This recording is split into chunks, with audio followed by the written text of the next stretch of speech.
My name is Libby Johnson. I am currently the Executive Director of Vikas. Vikas is a community-centric community development organization that's been in Odisha since 1979.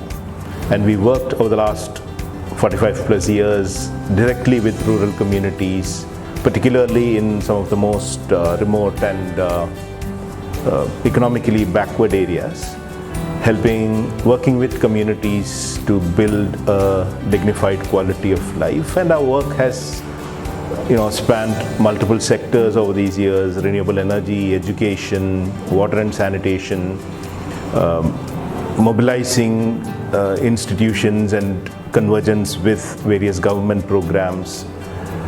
Currently, Vikas works with about 10 lakh families across 15 districts of Odisha, focusing on long-term water security, helping people make migration a safe and dignified livelihood choice, and various aspects of education.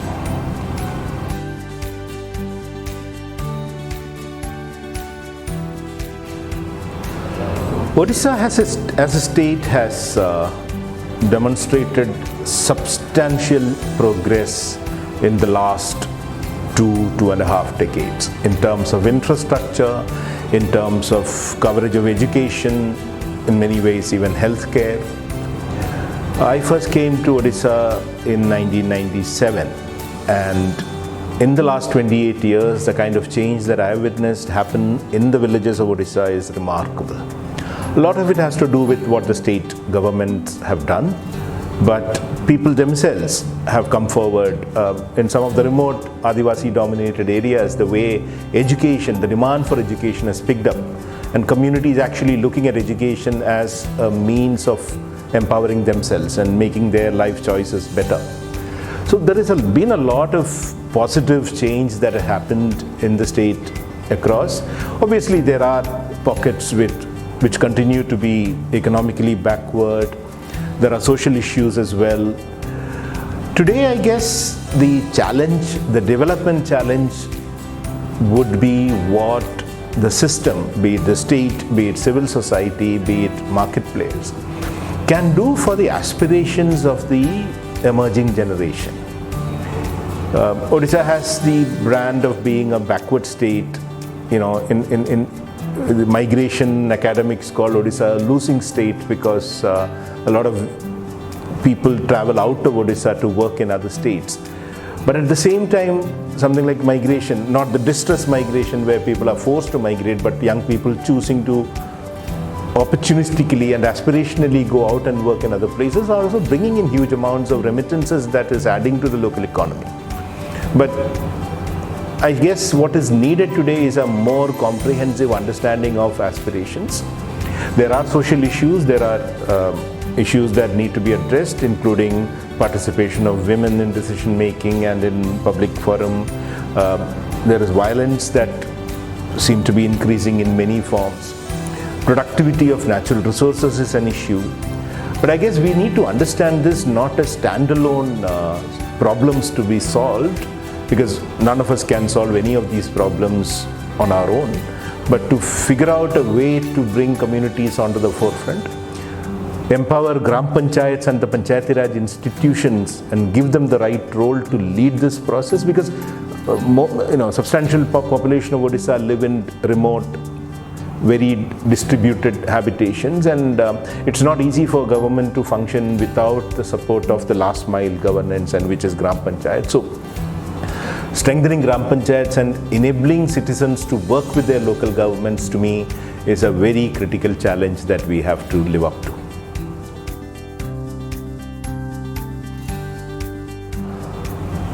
Vikas began working on drinking water and sanitation in the mid-1990s, when we found that morbidity, illnesses caused by consumption of unsafe, polluted water was leading people to lose working days. They were losing wages because they were falling ill. It was obviously leading to cost of healthcare as well.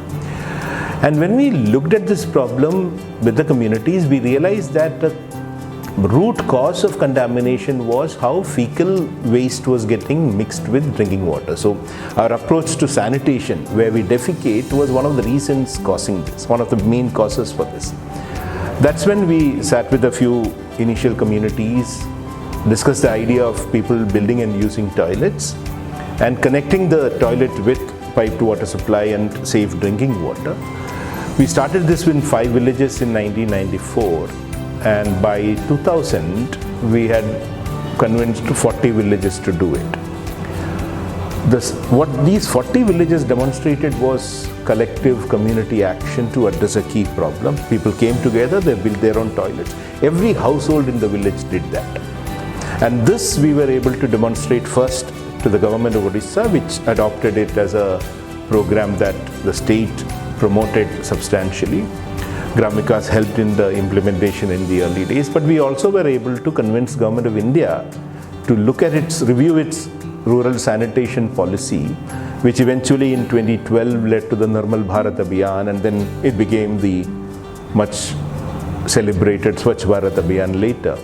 So our work on water and sanitation and integrating sanitation with water and community leadership is something that Vikas has been able to successfully demonstrate. And there are about 1,500 villages in Odisha where Vikas has done this. There are villages like Samiapalli in Ganjam, which is a village of about 75 scheduled caste households, landless wage laborers, who came together to do water and sanitation very early. And actually that village today is a remarkable model for what people can do for themselves. Vikas' role was just initiating in terms of a program or showing them the way, but people coming together to do, and Samiapalli to me is a living example of people's power in terms of both physical quality of life, how aspirations have built and how younger people have gone on to build better lives for themselves. The younger generation has done that. So it's how a small program in drinking water and sanitation can do that has been demonstrated. Today we are looking at water security in a much broader manner and imagining how we can facilitate Gram Panchayats as a local government and citizens to work together to define what it means to be water secure for themselves in their specific context and take joint action with some support from Vikas and other civil society organizations, with substantial support from government schemes, and also how we can integrate market. And Vikas' contribution primarily is in 3 areas. One is enabling the institutional system and the capabilities for working together. Second is addressing 2 key uncertainties that people face with respect to knowledge about, information about water and information about weather. And the third is creating a cadre of service providers who we call Gram Vikas Sathis, who would be available to communities and local governments to take this forward on a continuous basis so that water security remains, the panchayat, the villages remain water secure for all times to come.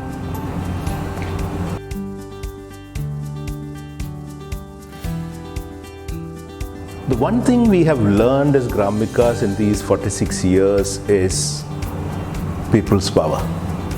Even in the remotest, seemingly most hopeless situation, people find the method, people find the wherewithal to come up together to address a challenge. And we have thousands and thousands of examples of how people have demonstrated their ability to do that. Often us in the civil society, we believe that it's because of us that this happened. Actually not, and that's something that we've learned. We were just there at the right time with the right people at the right place to, show a direction in which people could move. And it's people themselves who've done this. And then, women, young youth, children, they have done it over and over again. And to me, the greatest governance challenge today is how can we, in the political system, incorporate people's power as the primary lever of change, and not, expecting that the state will do everything for people, because there is a certain amount of populism and dependency that the current political economy creates.